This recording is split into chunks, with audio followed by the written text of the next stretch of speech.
आम आदमी पार्टी के विधायक संजीव झा जी इस वक्त हम लोग के साथ मौजूद हैं।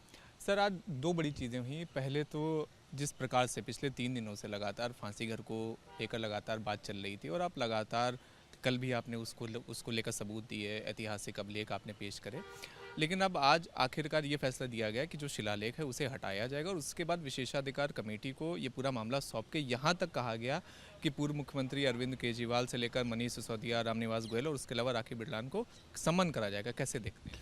देखिए, ये पूरा का पूरा निर्णय दर्शा रहा है ये पॉलिटिकली बायस्ड, और ये कोशिश की जा रही है कि जितने भी विधानसभा में भी जो काम हुए उसको ख़त्म कर दिया जाए। एक बात बताइए, अब जो पहली बात पे लेते हैं कि अरविंद केजरीवाल दिल्ली के मुख्यमंत्री थे। ये सदन किसका है? स्पीकर का परिसर है ये। यहाँ कोई भी निर्णय स्पीकर इंडिपेंडेंट लेगा, उसमें किसी सरकार एग्जीक्यूटिव का कोई इंटरफेरेंस नहीं है।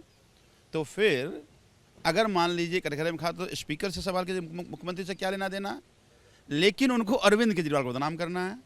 तो ये जो स्पीकर साहब का अभी डायरेक्शन है, ये डायरेक्शन ही दिखाता है कि पॉलिटिकली मोटिवेटेड और बायस्ड डिसीजन है।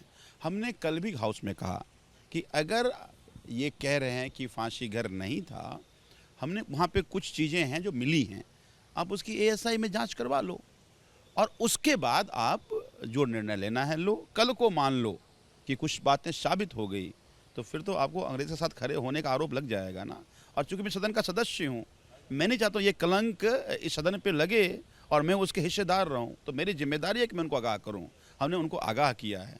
मैं मानता हूँ कि ये लोग जिस आइडियोलॉजी से आते हैं वो पहले भी अंग्रेज़ों के साथ मिलकर आंदोलन कमज़ोर करने की इन पर आरोप लगते रहे हैं, मुखबिरी का आरोप लगते रहते रहे, मैया मंडन का आरोप लगते हैं। लेकिन आज़ादी के 78 साल बाद अपने पुरखों का जो स्टैंड था वो रिकॉर्ड में रख लिया।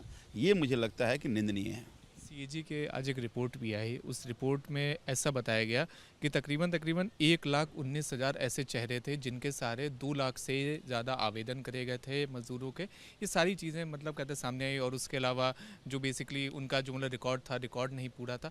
इसे कैसे? अच्छा, एक बात बताइए, 6 महीने हो गए, ये सारी बातें तुम चुनाव में कह के चुनाव लड़के जीत के आ गए। अब अपने काम के बारे में बात करो ना।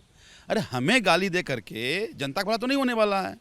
4 दिन का सेशन है, हमने विषय लगाया वाटर लॉगिंग का, जिससे लोग परेशान था, चर्चा नहीं हुई। लॉ एंड ऑर्डर का ऑल अटेंशन लगाया, चर्चा नहीं हुई।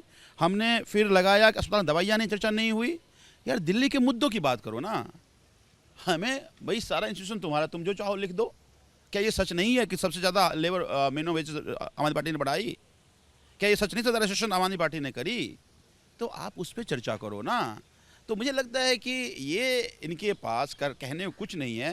तो देखिए, जब केंद्र में प्रधानमंत्री जी को नेहरू जी हॉन्ट करते हैं और यहाँ पे बीजेपी के नेताओं को अरविंद केजरीवाल हॉन्ट करते हैं, अरे तुम अपनी बातें करो भाई, तुमने क्या काम किया उस पर बात करो। चर्चा ही नहीं हो रही है। अब बताइए 5-4 दिन का बिजनेस क्या है? एक बिजनेस था, वो बिजनेस था एजुकेशन बिल। एक दिन चर्चा, आपने कभी ऐसा सेशन देखा है? एक दिन चर्चा कर दूसरा विषय घुसा दो उसमें? पहली बार देखने को मिल रहा है। नए लोग हैं, नई रवायत बना रहे हैं। बस आपसे ना आखिरी सवाल है, एजुकेशन बिल को लेकर जो हम लोग लगातार अप्रैल से सुन रहे थे, ये कहा जा रहा था कि 1 अप्रैल से रेट्रोएक्टिवली लागू होगा। बिल आपने भी पढ़ा है, हम लोगों ने भी देखा, कहीं पर भी इफेक्टिव डेट नहीं लिखी है। तो किस तरह से आप देख रहे हैं? आप ये अगर आज लागू होगा तब मतलब आज अगर पास होगा तब तो ये अगले सेशन में कह रहे हैं ना 31 जुलाई। देखिए, यही तो हम लोग कह रहे थे कि डे 1 से इंतजार कर रहे थे कि इस बार पहले फी बढ़ा लो और हम तुमको कानून में शील्ड कर देंगे उसको, फिर हम रेट्रोस्पेक्टिव इम्पैक्ट करो इसको इम्प्लीमेंट। तो पहले बताया कि हम ऑडिट करा रहे हैं एसडीएम से, बताइए ऑडिट रिपोर्ट कहाँ है? हमने 131 में से रिपोर्ट मांगा है। फिर इन्होंने कहा कि हम ऑर्डिनेंस लाएंगे, फिर क्या स्पेशल सेशन लाएंगे, करते करते जुलाई पहुंच गए। अब कहते हैं 31 जुलाई के बाद। तो ये शिक्षा माफियाओं के साथ मिल करके कानूनी शील्ड दे करके उनको एक प्रोटेक्शन वॉल बना दिया है ताकि वो अपनी मनमर्जी करते रहें। मैं तो पहले से कहता हूं कि शिक्षा माफियाओं की सरकार है ये। इसी सदन में बैठे कई लोगों के अपने स्कूल्स हैं, ये भला क्या पेरेंट्स की बात करेंगे? और वो कानून में दर्शा रहा है। For exclusive and insightful videos, subscribe to our new channel ABP Live Premium.